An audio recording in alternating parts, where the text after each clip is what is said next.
Dear reader, listener, we are on week 26. If you have not subscribed to my channel, please do so.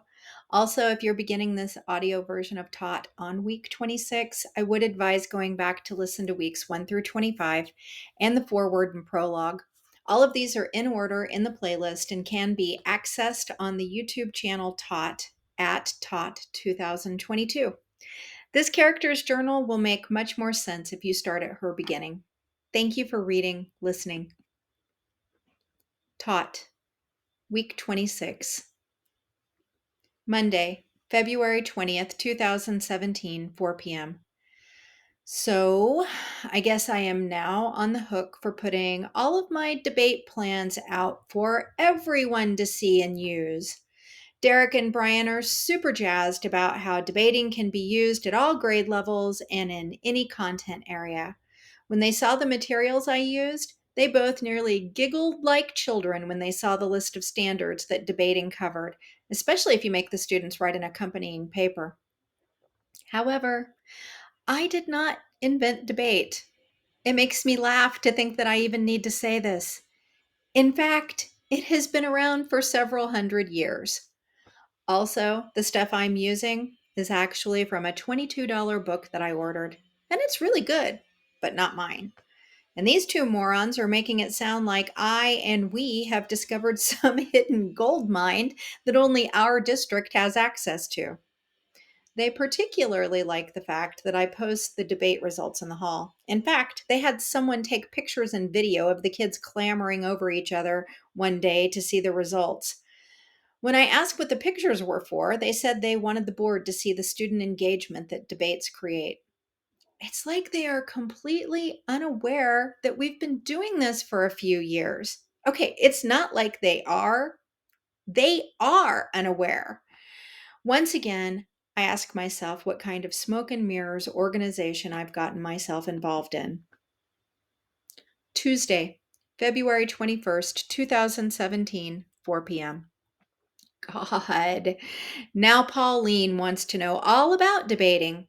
I told her I would talk about it tomorrow at PLC, which really irritated her, but pleased me greatly.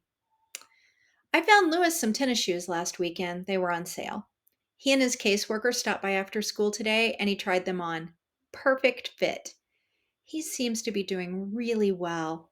His caseworker says mom is trying really hard and it shows. I feel a little jealousy because I have noticed that he's been less huggy and interested in popping into my room for a random hello lately. But my happiness for Lewis far outweighs my need to have him visit me and force hugs on me. Apparently, my overwrougtness for that CPS call was unwarranted. Wednesday, February 22nd, 2017, 7 a.m. I noticed today that I can stand up and put my socks on, and I don't tip over or struggle to get my foot up far enough where I can actually reach it. I'm sure the bathtub side misses my warm butt sitting on it getting dressed every morning, but my butt is happy to avoid that frigid place. Also, I scratched the middle of my own back in an area that I assumed I would never have the range of motion to scratch again. Yay, me!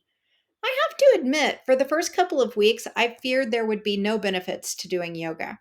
However, I now see there are. Some might not consider standing and putting your socks and shoes on or scratching the middle of your back benefits, but when I asked Kelly to perform one or both of these feats, she could not. And she was super jealous when I showed her how it was done. She is vowed to begin yoga next week.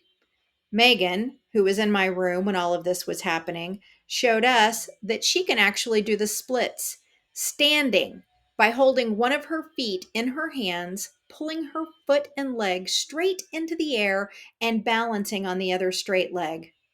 I reminded her that this was not the skill we were testing each other on.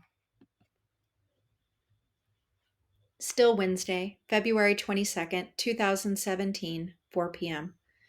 Well, my professional learning committee is wishing I was not a card carrying member right now. Anita and Derek visited us today during PLC time. This was a surprise to all of us. Then it became intrusive when they happily asked us to talk about how we were all debating.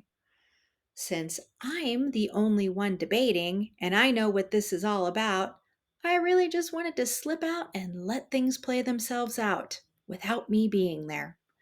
None of this is really about me. I'm just caught in a bureaucratic trap. No one knew what I was doing until they did. Then, for this moment in time, it looked good. Now, the powers that be want to bring recognition and accolades to themselves by making this a building wide initiative. Except it isn't, and no one else wants that. After 15 ish minutes of saying the things above in a loop, Anita became irritated and asked to see our PLC template because we did not seem to be on the same page. And this is where she gets us. Technically, we should all be on the same page because that is what a PLC does.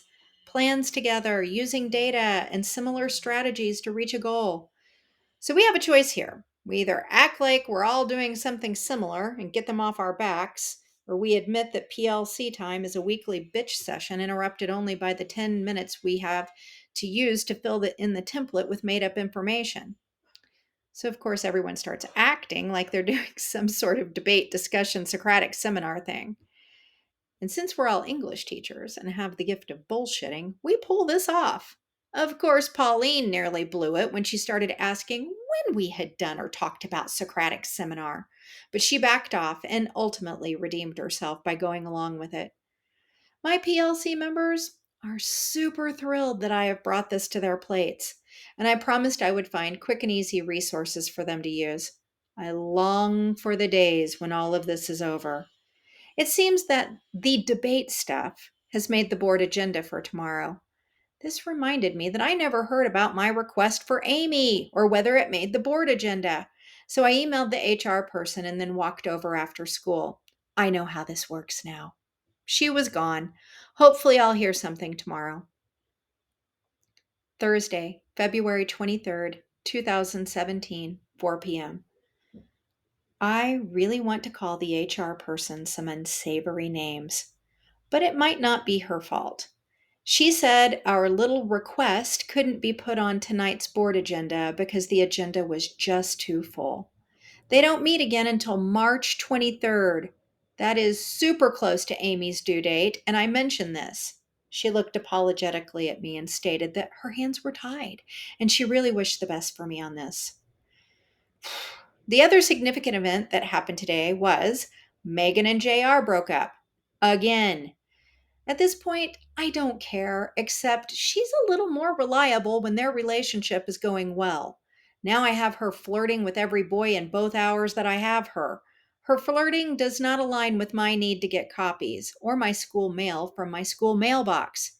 She is reluctant to leave the room lest she miss out on an opportunity to bat her eyelashes or giggle with some awkward 14-year-old boy.